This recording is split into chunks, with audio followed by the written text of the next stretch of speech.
The corridors of the White House were louder than ever in 2025. Donald Trump's second presidential term was filled with even more shocking statements, unexpected policy shifts, and controversies that echoed worldwide compared to his first term. Every week brought a new storm, every day a new headline, as America and the world tried to predict this unique leader's next move. On one cold December morning, Hollywood's renowned director Rob Reiner and his wife Michelle tragically lost their lives. While the pain of this incident, in which their son Nick was arrested, was still fresh, Trump's statement shocked everyone. "A very sad thing happened last night in Hollywood," Trump wrote on Truth Social early in the morning. But the words that followed were far from a condolence message. It was reported that Reiner's death was caused by the anger he himself caused in others, as he had contracted a massive, determined, and incurable disease, TDS, Trump derangement syndrome. Even Republican congressmen were disturbed. Thomas Massey from Kentucky responded, "Inappropriate and disrespectful discourse about a man who was brutally murdered." Mike Lawler from New York simply said, "Wrong." Even former Trump attorney Jenna Ellis called it a terrible example. But Trump didn't back down.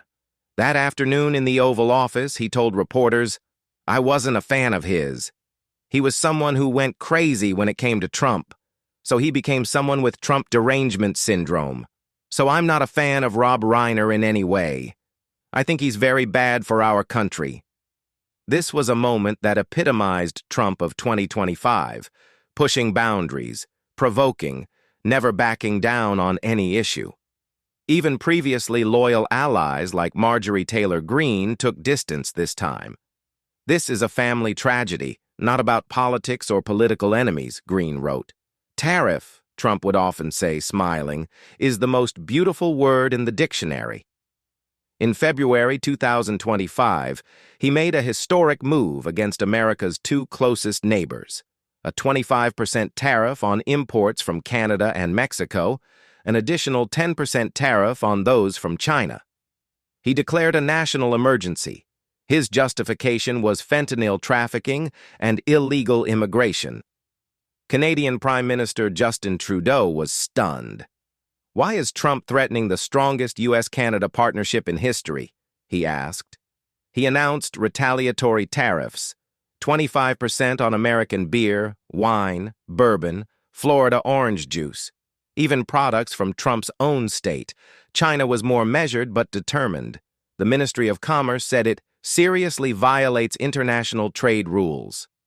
A complaint was filed with the World Trade Organization, but retaliation came immediately: an additional 10 to 15% tariff on American chicken, wheat, and soybeans.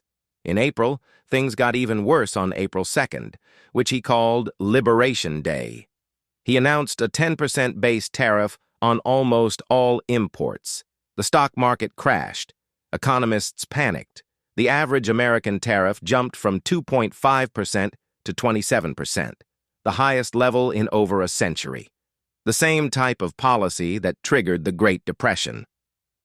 By May, according to Yale Budget Lab calculations, the average tariff was at 27%. Although it dropped to 17.9% in September, the damage had already been done. Ford shares fell 3%, General Motors 4.5%. This meant an additional $1,100 tax per American household. Courts stepped in. In May, the International Trade Court found the fentanyl tariffs and reciprocal tariffs illegal. It permanently halted the executive orders. But Trump didn't give up. New justifications, new orders, new wars. "Will it hurt?" he wrote one morning in capital letters. "Yes, maybe, and maybe not." In the early days of September, Trump made a completely different announcement. The U.S. Navy had sunk a boat in the Caribbean. 11 people died. "Full of drugs," Trump said. "Coming from Venezuela, Tren de Aragua narco-terrorists, under the control of Nicolas Maduro." The Pentagon released a video, a small speedboat hit by a missile sinking in flames. Trump was proud. "Every boat we sink saves 25,000 American lives," he claimed, but then the truth began to emerge. The first attack was actually two attacks. The first missile hit the boat, leaving survivors stranded with the sinking vessel. Then came the order from Defense Secretary Pete Hegseth. Kill everyone. A second missile. The survivors in the floating debris were now the target. All died. When the Washington Post revealed this, Hegseth first said it was fabricated, provocative, and demeaning. Then he confessed. Yes, the second attack order had been given, but he defended that it was legal, necessary to eliminate the threat. Congress launched an investigation. Democrats and some Republicans made war crime allegations. Senator Mark Kelly said, "We're going to put these people under oath and find out what happened. Then there will be accountability." By October, 22 more attacks had occurred. 87 people died. Colombian President Gustavo Petro said one of those killed was a fisherman. Trump's response, to declare Petro an illegal drug leader and cut drug war aid to Colombia. In November, the operation expanded south into the ocean, called Operation Southern Lance. By mid-December, at least 95 people had been killed. 26 boats in 25 attacks. The legal basis was questioned. Former defense law advisors said declaring someone a narco-terrorist wasn't enough for legal airstrikes. Venezuela wasn't a major player in fentanyl trafficking. According to the Treasury's 2025 report, Mexico was the only significant source for fentanyl. UN experts were harsh, too. These strikes appear not to have been carried out in the context of national defense, international or internal armed conflict, nor targeting individuals posing an imminent threat to life. This violates fundamental international human rights law prohibiting arbitrary deprivation of life, they said. Trump didn't care. In October, he even joked, "Nobody goes fishing off the coast of Venezuela anymore." On September 22nd, Trump took the stage for a press conference he called one of the biggest medical announcements in our country's history. Beside him were Health Secretary Robert F. Kennedy Jr., Dr. Mehmet Oz, and Dr. Jay Bhattacharya.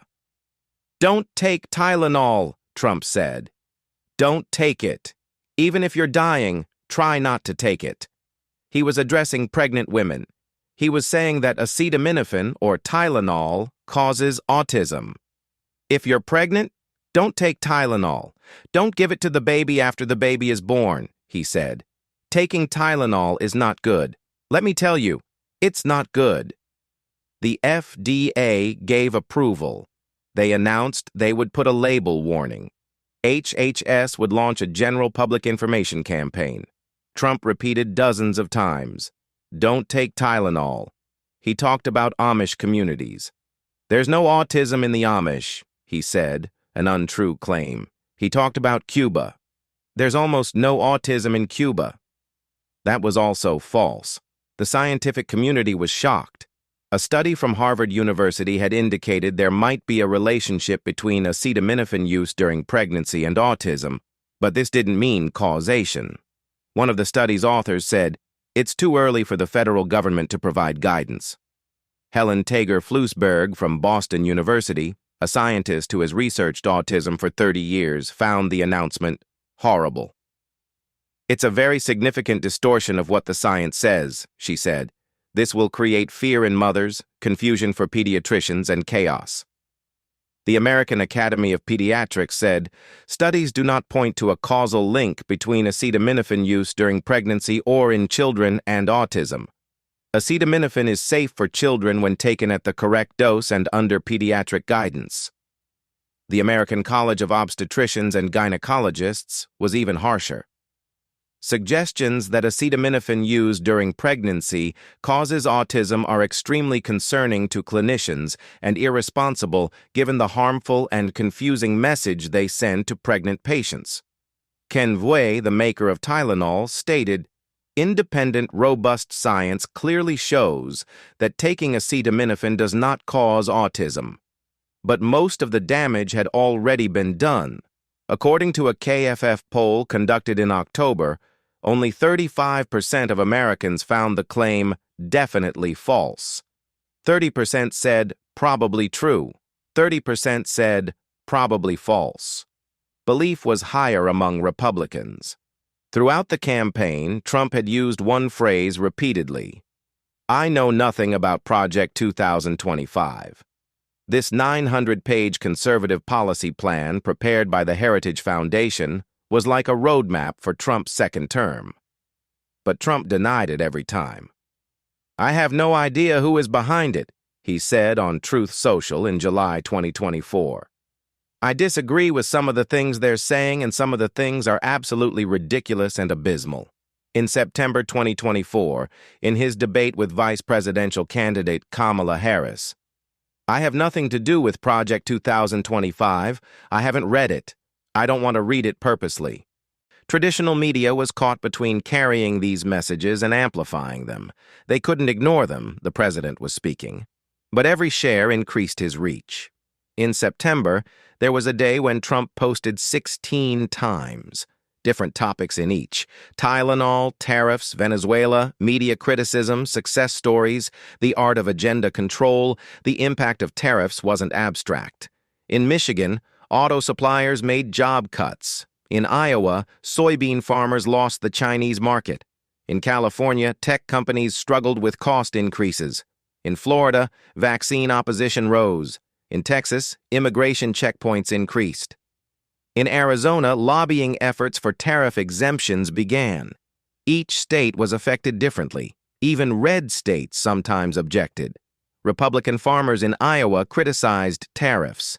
Texas cities on the Mexican border complained about slowing trade flows. But overall, Trump's base remained loyal. He had received 49.9% of the vote in the 2024 election. By the end of 2025, the majority of his supporters were still behind him. He's fighting the deep state, making America great again. A brave leader. RFK Jr.'s appointment as health secretary deepened a split in the famous Kennedy family. His niece, Caroline Kennedy, was a supporter of former Vice President Joe Biden. Many of his siblings were anti-Trump. But Robert F. Kennedy Jr., with his vaccine skepticism and alternative health views, was a perfect fit for Trump. Chronic disease epidemic, toxic foods, pharmaceutical industry corruption. These were in both their vocabularies. The Tylenol announcement was exactly RFK Jr.'s area of expertise, taking an unproven claim and making it government policy. The scientific community revolted, but the MAHA movement enthusiastically embraced it. In November, Kennedy proposed new rules to remove processed foods from school lunches. The intention might have been good, but in practice, it created chaos. School cafeterias didn't know what to serve. Children went hungry in some places. Well-intentioned chaos perhaps summed up the 2025 Trump administration. By mid-December, Trump's second year was about to be completed. What had changed? Uncertainty in the economy, tension in international relations, confusion in science and health policy, concern in democracy. But at the same time, strong base support, a controllable Congress, at least the House of Representatives, a changing judiciary. Trump had left in 2021 having lost power. In 2025, he was powerful for the second time, perhaps even more powerful. The question was, how would he use this power? Would he rebuild institutions or weaken them further? Would he repair international relations or burn more bridges? Would he increase trust in science and public health or erode it further? The 2026 midterm elections were approaching. Democrats were preparing with hope to take back Congress. Republicans were preparing to defend Trump's achievements. But first, the final days of 2025 needed to be completed. At 3:42 one morning, Trump wrote, "Big victory coming, very big. They'll see in 2 weeks, we'll go down in history books." What it was about was unclear. Ukraine, Iran, the economy, a new tariff? Nobody knew. At 6:18, another message. Fake news CNN is lying again. They're stupid enough not to realize people don't believe anymore. Their ratings have collapsed. Very nice. at 8:03. We're making an important announcement today. Very important. Great for the country. Golden age continues. At 10 a.m., the press secretary made a statement. The president's important announcement has been postponed. New date to be announced soon. This was Trump's 2025 style, creating anticipation, attracting attention, controlling. Results sometimes came, sometimes were forgotten, but the cycle continued. Trump's foreign policy raised a question. Was America still the world leader? The order established after World War II, UN, NATO, World Bank, IMF, all had been formed under American leadership. Trump questioned this order. Did America first mean America alone? Allies were worried. China and Russia saw opportunity to fill the voids. At a summit held in Beijing in December, Chinese President Xi Jinping described a vision of a multipolar world. Was the end of American hegemony approaching? Perhaps Trump's real legacy would be this: the end point of Pax Americana. The beginning of a new era of uncertainty. In 2025, America wasn't just politically divided, it was generationally divided. Baby boomers and Gen X tended to support Trump. Millennials and Gen Z opposed. As a general rule, as age increased, Trump support increased. But there were always exceptions. Young conservatives were passionately devoted to Trump. Older progressives hated him. Families split. Thanksgiving dinners became tense. Christmas visits were canceled. Political arguments became personal. Social psychologists warned erosion of social cohesion, death of empathy, demonization of the other. But no one knew how to stop it. Before the winter break came, there was a video that went viral. At a Thanksgiving dinner, family members arguing about Trump, finally someone flipping the table. The symbol of America 2025. Trump's success was in combining economic concerns with identity politics. The elites are lying to you, he said. They control the system, but I'm fighting for you. Blue-collar workers, rural America, neglected towns. Trump's message reached them. But the irony was that Trump himself was a billionaire elite. He lived in Manhattan skyscrapers, flew in private jets, stayed in gold-plated apartments. How did he succeed? Cultural identity. Elites were no longer an economic category, but a cultural one. Harvard graduates, New York Times readers, latte drinkers. They were the elites. Trump was the hero not of those who saved money, but of those who saved values. And that was enough. Trump's relationship with evangelical Christians was one of the greatest paradoxes of modern American politics. A man married 3 times, accused of lechery, using profanity, rarely going to churches. But he had the support of more than 80% of evangelicals. Why? Supreme Court justices, abortion policy, religious freedom, culture wars. Evangelical leaders said, God uses flawed people. Comparisons were made to King Cyrus, a pagan king but working for the benefit of the Israelites. In 2025, this alliance remained strong. RFK Jr.'s vaccine skepticism was even somehow framed as natural living and trust in God's creation. Moral consistency was secondary. Pragmatic results mattered. In 2025, truth was no longer universal. Each group had its own truth. Fox News told one truth, CNN another truth, MSNBC different. Truth Social, TikTok, Twitter/X, all different versions. People witnessing the same events drew completely different meanings. Rob Reiner's death, a tragedy or a political scoring opportunity. 2 views, 2 realities. Venezuela attacks, legitimate defense against narco-terrorism or illegal murder, which was correct. It depended on whom you asked. Belief in objective truth eroded.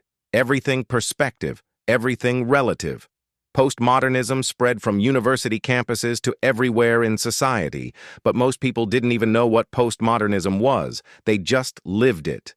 The Tylenol autism crisis was the final stage of the politicization of science. The COVID-19 pandemic started the process. Masks, lockdowns, vaccines, all became political. Scientific opinion became a party line matter. In 2025, this deepened. Climate science had already become political. Now vaccines, drugs, even basic medical advice were political. Follow the science now seemed like a naive slogan. Which science? Whose science? Which experts? The scientific community was desperate. They published reports, conducted studies, warned. But ears were plugged. Trust was broken. Could it be rebuilt? Maybe. But it wouldn't be easy. It would take years, maybe generations. Critics characterized Trump as authoritarian. Efforts to weaken institutions, silence opposition, control the judiciary. Supporters saw him as a populist Democrat, the voice of the people, against the establishment, challenging the elites. The truth was probably somewhere between the two. Trump wasn't autocratic in the classical sense, but he pushed democratic norms, questioning election results, 2020 and potentially in the future, viewing the legislature as an enemy list, labeling independent media as enemy of the people. These were dangerous for democracy.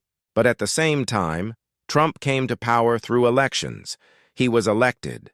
Institutions still resisted. Courts still made decisions.